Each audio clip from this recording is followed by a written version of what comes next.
I think that's all working. I'm not totally sure. Yeah, so we're recording. So thank you so much, Peter, for talking to us. I think we're all really excited and really keen to kind of dive into a bit of your expertise on this, kind of generally, and sort of help us out a bit in our in the D&I work we do. So you've done so many incredible things. What do you think is the most important and impactful thing you've done in your career? Well, to be honest, it's really hard to say. You know, I've been campaigning for LGBT plus and other human rights for nearly 55 years, since I was 15 at school, or way back in 1967. I've done so many different campaigns. It is really tough to call out any one, but I know that there is one that certainly had a very tangible, positive impact on people's lives, and that was the campaign against police harassment. This was done through the LGBT plus group Outrage in the early 1990s. We challenged the way the police were harassing the LGBT plus community. Now, of course, to begin with, you know, we sought a meeting with the police. You know, we sought a dialogue, and indeed we went to meetings at New Scotland Yard, but you know, they would give us tea and sandwiches, shake our hands and smile, and then go away and order another raid. So there came a point when Outrage said, well, look, this clearly is not working. You know, the police are just using this as a PR exercise. You know, they're saying they're liaising with the LGBT plus community, but clearly that is just a PR stunt. It's just for publicity purposes. So we walked out of those meetings and began a very high profile campaign of direct action, doing things like picketing and even invading police stations that were organizing raids on LGBT plus people. We interrupted press conferences of the Metropolitan Police Commissioner and other senior officers.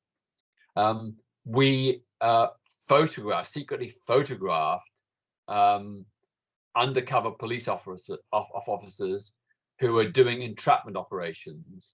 What they would do is the station would select a young, handsome officer, dress him up in a very gay fashion style, then send him into a park or a public toilet to loiter and sometimes even play with his genitals, and then any man who responded would get arrested.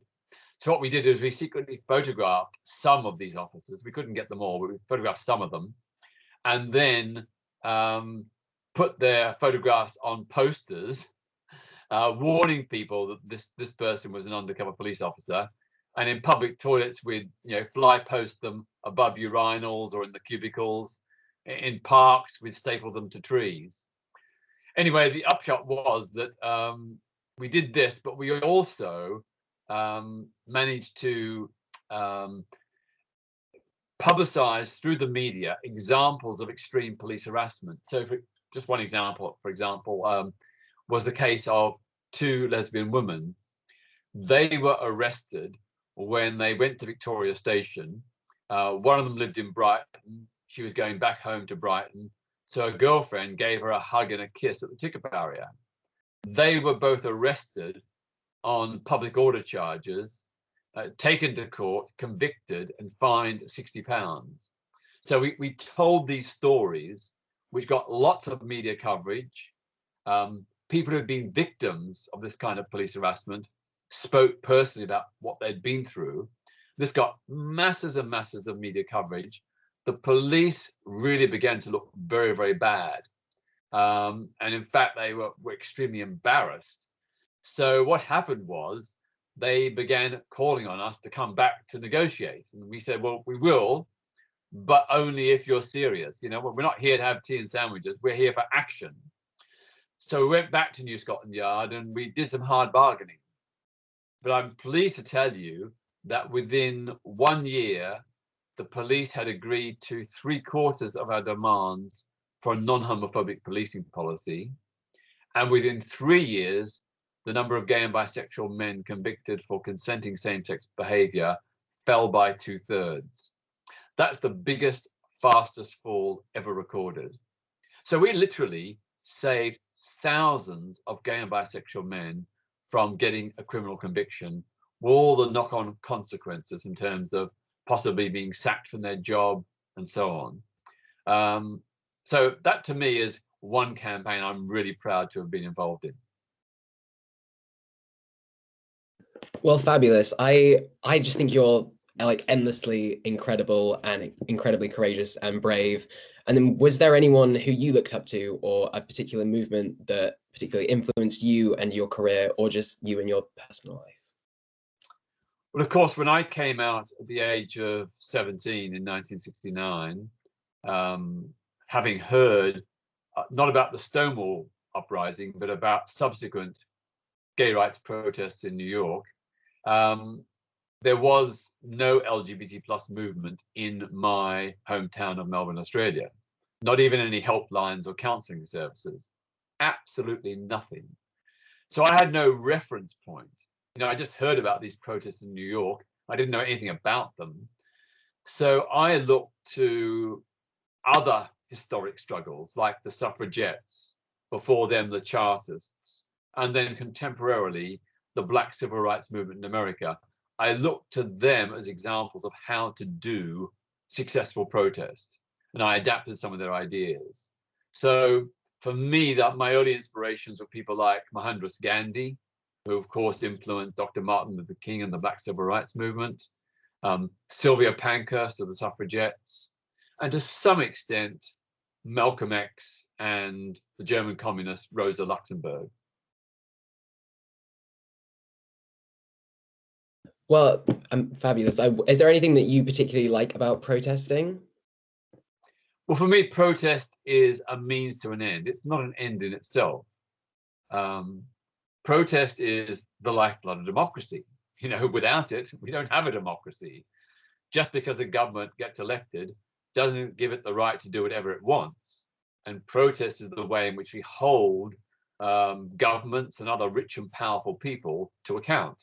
We use protest as an instrument to challenge bad things that are being done. So for me, protest is a means to an end. And the end, of course, is to create a society that's more free, equal, and just. That's great, Peter. And it's really great hearing you speak about all of these things and everything that you've done throughout your career. Obviously, you speak a lot about protesting and the use of direct action. So just wanted to ask whether there's anything that you may regret doing in all of your activist work, or anything that sort of you might not have done now that you've done in the past. Well, I've always done protest that is thoughtful, considered, planned, and in advance looks at the potential pitfalls as well as the potential gains. So I don't think I've made any major mistakes. The only thing I would say is that I wish I had used outing earlier and more frequently. Now, I've never supported outing people because they're gay and in the closet. I've only supported outing when it's targeted at public figures who are abusing their power and influence to hurt and harm other people who are gay, lesbian, bisexual, or transgender. So it is what I call ethical outing. It's targeting homophobes and hypocrites. So, we did in Outrage out 10 Anglican bishops. It wasn't because they were secretive or closeted. It was because they were part of a homophobic church, a church that was attacking LGBT plus rights, was actually saying that people who are LGBT plus are inferior to heterosexual people and therefore deserve fewer legal rights, that discrimination was justified against us. So we thought, if they're going to be part of that church, then it's so hypocritical when they themselves are gay. So I wish I'd used that tactic earlier and more frequently, because it had a very positive effect. As far as I know, none of those bishops ever again colluded with the anti-LGBT plus policies of the church.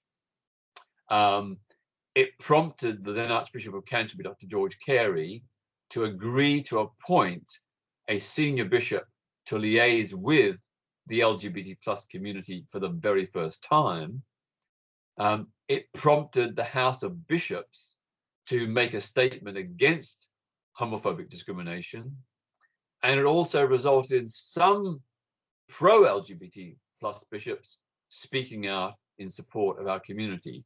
So it was a tremendously successful tactic. It worked, it helped our struggle. So I just wish I'd done it earlier and more frequently, because we might have then been able to stop some MPs from voting against equality and so on. You've had such a an extensive protest career and experience, and a lot of those involved a lot of heavy action. So I was just wondering, how do you do anything in particular to ready or psych yourself up for the action in your protests, or is it just sort of a state of mind that you easily slip into? And yeah. Well, in case you don't know, I've been involved in over 3,000 protests. I've been arrested about 100 times. I've only got one standing conviction, and that is for the protest in Canterbury Cathedral in 1998 on Easter Sunday, when myself and 6 other members of Outrage walked into the pulpit of the then Archbishop of Canterbury, Dr. George Carey, to call him out over the fact that he was saying that gay people are inferior and that the law should discriminate against us, or at least in certain circumstances. So yeah, it's a pretty good record. Only one standing conviction. I did have another conviction, but I got that overturned on appeal. I've got to say that for me, every protest is a nerve-wracking experience. Obviously, a simple picket outside a embassy or outside a government office is not a huge anxiety-provoking thing. But a lot of the protests I've done, where I've challenged tyrants and dictators, prime ministers, ambushing Tony Blair's motorcade in protest at the Iraq War, all of those were extremely nerve-wracking. What happens? I have to psych myself up to think, well, I'm terrified. I'm terrified of being arrested, perhaps beaten up, getting a criminal conviction, maybe even being imprisoned. But I think of the people and the cause I'm trying to support. I think of them, and that gives me the energy, the motivation, the guts to carry on. But even so, doing those protests, like for example the 2 attempted citizens arrests of President Mugabe of Zimbabwe, I was shaking like a leaf. I was so nervous that my body temperature plunged, and I had goose pimples, and I was shivering. My stomach was churning over. I had I felt physically sick, like I was going to vomit. I felt an urge to urinate and defecate. That's how nervous I was. I had a splitting headache, a really intense, almost migraine-like headache from the nervous tension. And the nervous tension is twofold. First of all, the anxiety of, if you're going to sort of run in front of Tony Blair's car and force it to halt, there's always the nervous anxiety. It might not stop. You might get knocked down and killed or badly injured. If not, his minders might come out and beat you up. If not, you get arrested and get some serious charge against you, and you end up with a very big fine or even imprisonment. So there's all this nervous energy, all this adrenaline rushing around, and it is pretty awful. But I've got to say that once the protest is over, once I've been arrested, once I'm in police custody, I have this sense of calm and serenity. All that tension evaporates. I just feel almost a Zen-like state of calm and relaxation and a complete chill out. And sometimes I remember in police cells afterwards, I'll fall asleep because I've been so hyped up with nervous tension. So often I probably haven't slept the night before because I've been worried about the protest. So I've been so tired, I just fallen asleep in the police cell. So I think hearing the sheer numbers of kind of protests you've done, I suspect this is going to be a no, but is there anything looking back that you wish you had protested against or stood up against that you didn't at the time? Well, of course, I'm only one person, and there are so many injustices in the world, or even so many injustices here in Britain. So it's impossible for me to do them all. You know, it's just almost limitless. So obviously I have to pick and choose, and the way I make my selection is primarily it's in response to appeals from victims of injustice. So they might be individuals, they might be a group or a community, they might be a representative of a whole nation.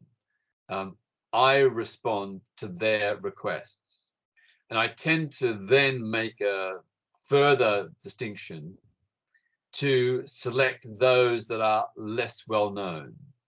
So, for example, you know, I support the right of the people of Tibet to self-determination and oppose China's occupation. But there are lots of organizations working on Tibet. So it's not going to add anything much if I also get heavily involved. I mean, I do sign Tibet petitions. I've been on protest in support of Tibet, but I don't, it's not a major focus. In contrast, very few people are aware that Indonesia annexed and has put under military occupation West Papua, the western half of New Guinea, since the 1960s. It is a national liberation struggle that's almost unknown and unreported. So I do a lot of work there precisely because very few other people are focused on that issue. My next question was going to be about the outings, but we've already covered that. So I've decided to change it because in the documentary, Dr. George Carey then says that, you know, looking back on it, you're always on the right side of history. And even though at the time he was like upset and angry, you know, his views on it had sort of changed since then. And then I just wanted to know what that was like to either hear that, or if you had had a meeting with him where he had said those things to you, like how did that feel? Like, and what was it like, really? Well, for people viewing this who may not know what you're talking about, there's a Netflix documentary or documentary on Netflix called Hating Peter Tatchell, which is a documentary about my life of activism. And in that documentary, there is the footage of the Easter Sunday protest against Dr. Carey in 1998, and a sit-down interview with him by the director of the film, Christopher Amos, where, as you say, Carey, while saying he thought I used bullying tactics, nevertheless says very generously, I think, that I have been on the right side of history, and that I am, well, he even says that I'm sort of following in the footsteps of Jesus, which I think is a little bit over the top, and certainly I wouldn't want to go down that road because I don't want to be martyred or end up dead. But yeah, he did, to his great credit, reevaluate what I've been doing all these years, and I think that was extremely, I suppose, brave, because, you know, often people don't like to admit they got it wrong, but also very, very generous. He didn't have to say that, you know, and to acknowledge that someone who caused me, I caused him considerable grief, to acknowledge that, you know, I was basically doing the right thing. I was very, very moved by that. That was very, very touching. When you get allies and supporters thanking you or praising you, that's great. But when you get former adversaries, that really is something special.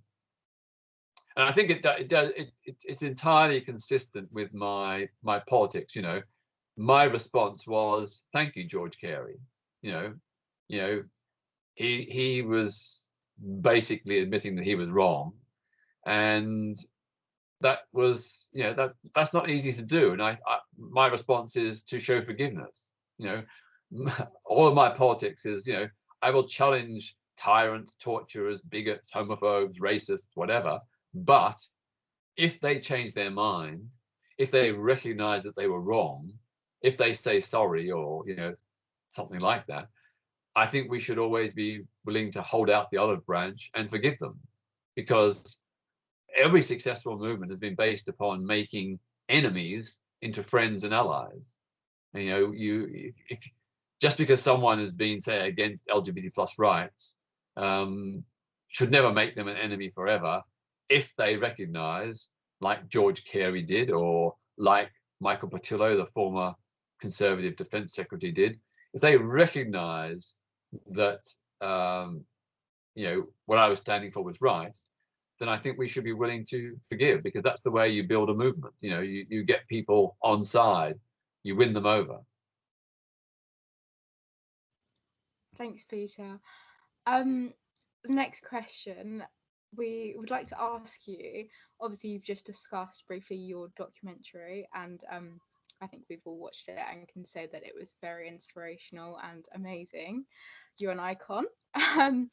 But basically, is there anything else that you wished was covered in the documentary? Anything that was particularly missed for you? Because obviously you can only get so much information into one film.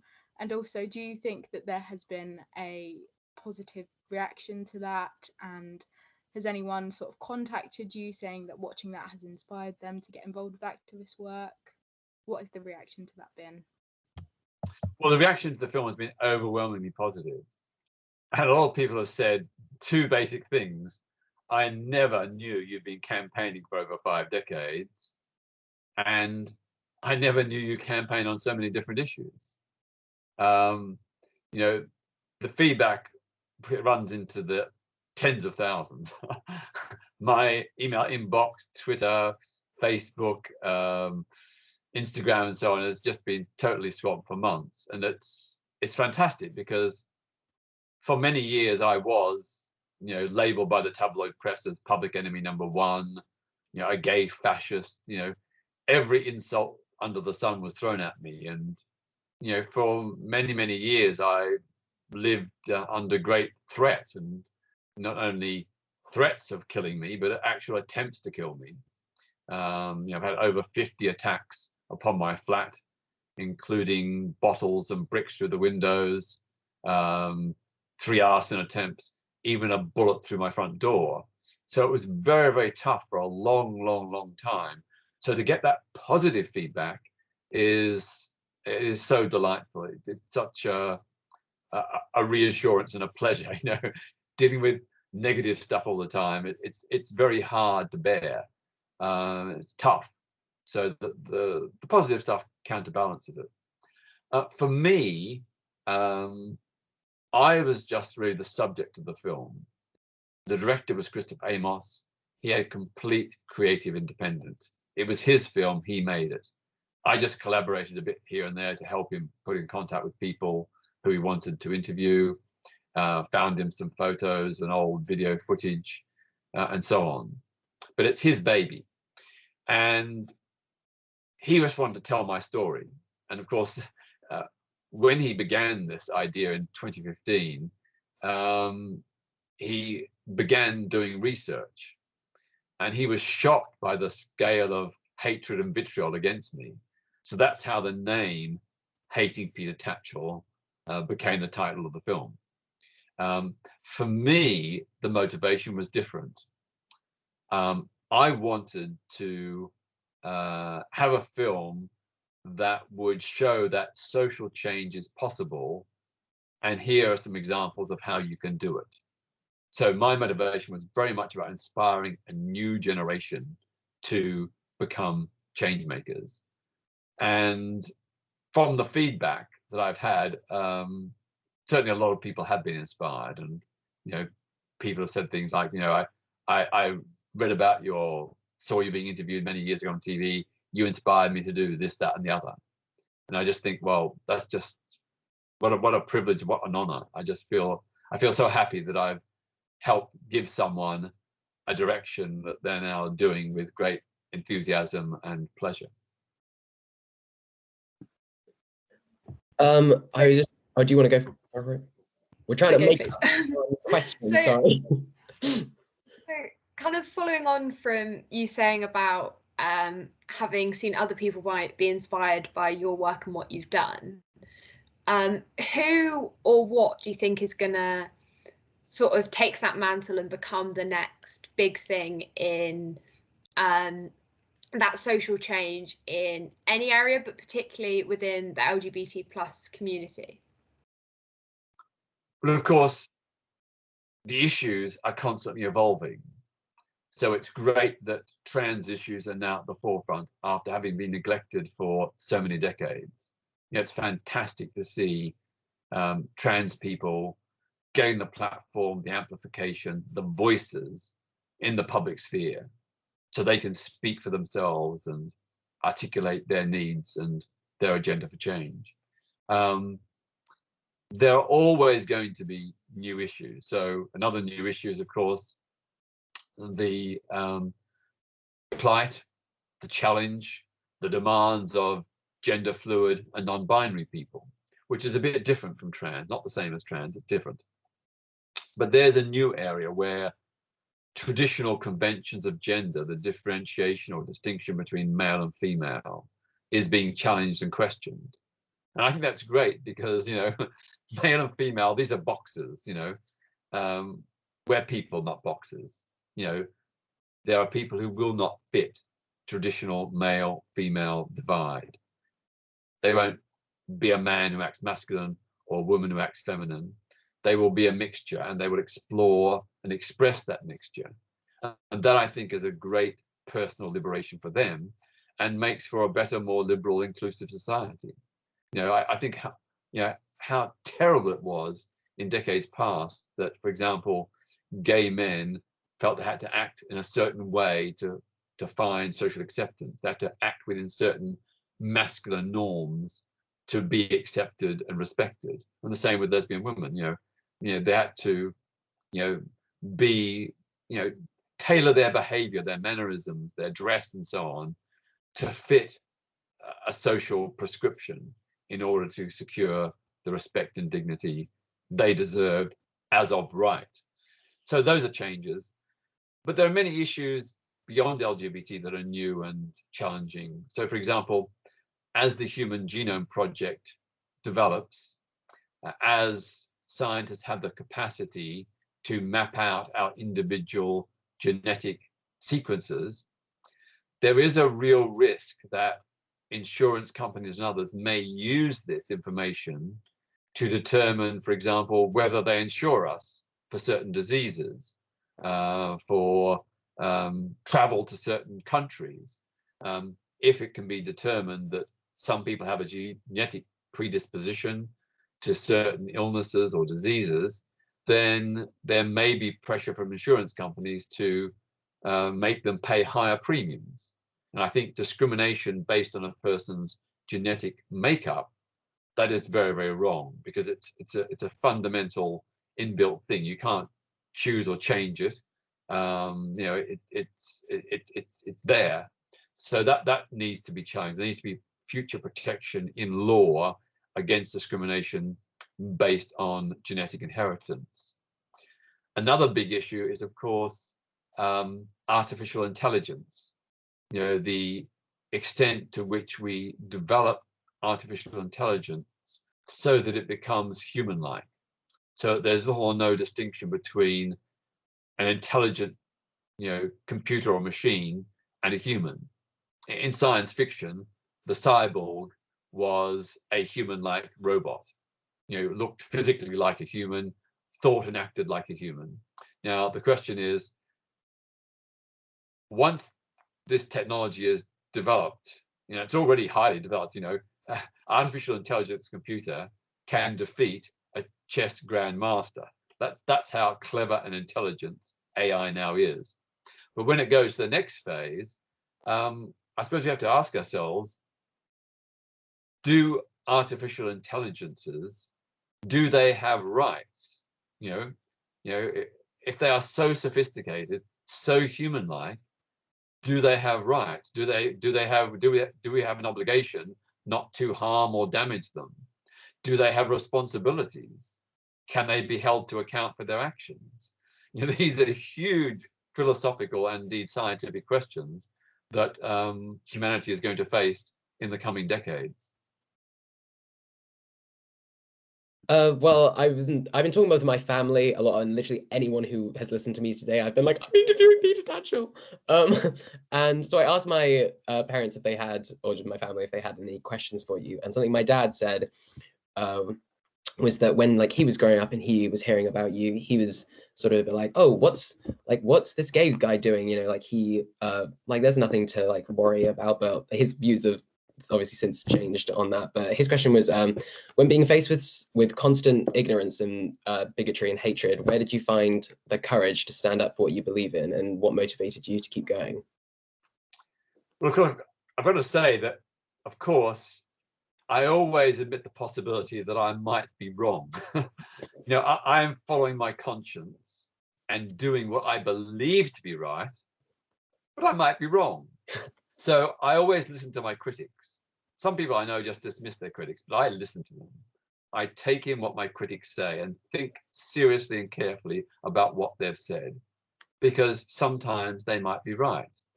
And there have been instances where I have not expressed things well, and it's led to misinterpretation or deliberate malicious distortion. So, you know, hearing those critics, I'm more careful about how I express certain issues, and, you know, take into account that there might be a misunderstanding, deliberate or otherwise. So that's one issue.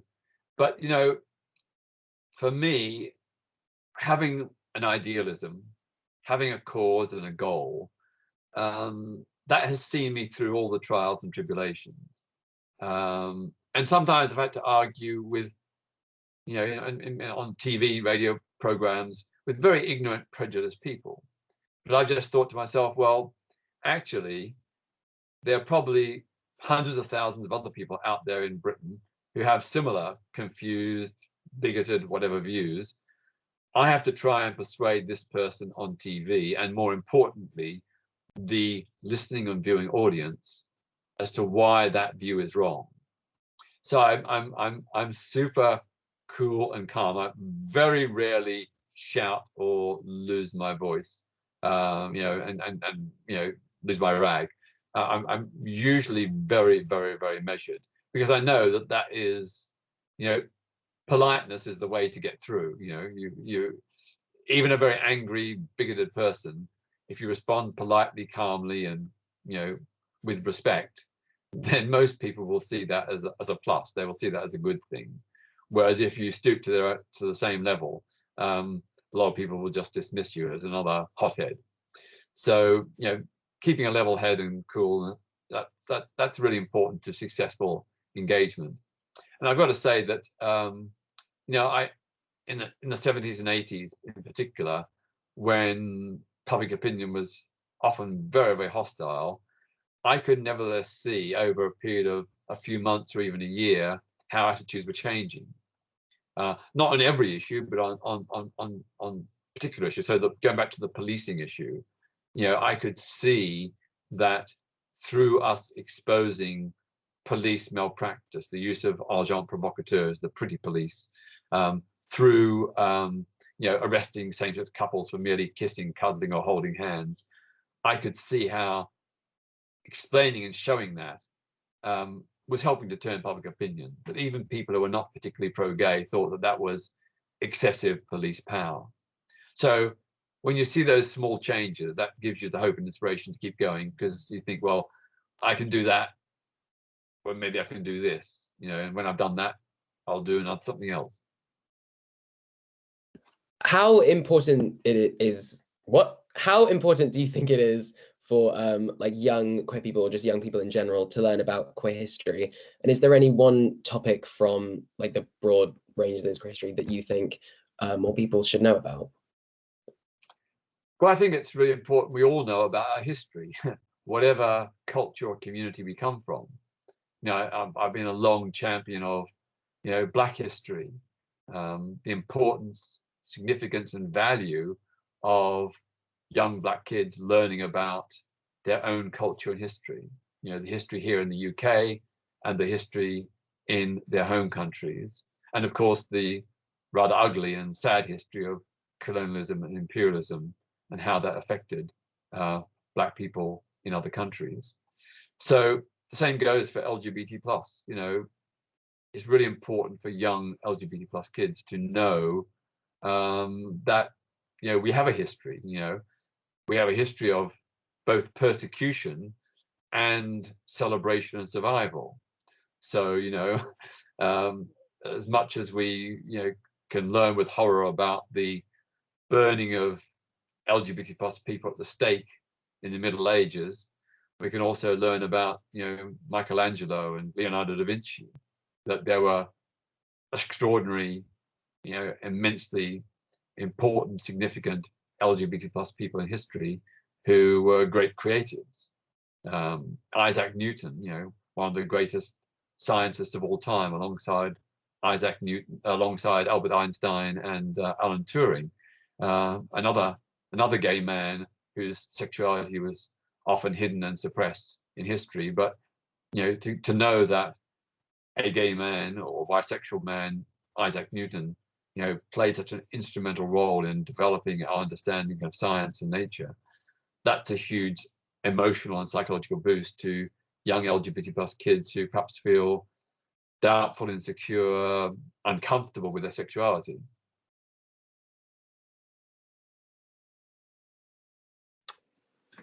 So we're just wondering, what do you think the next frontier of LGBT rights movements and all these other issues that you're talking about will be in the near future? Have you got any plans for us?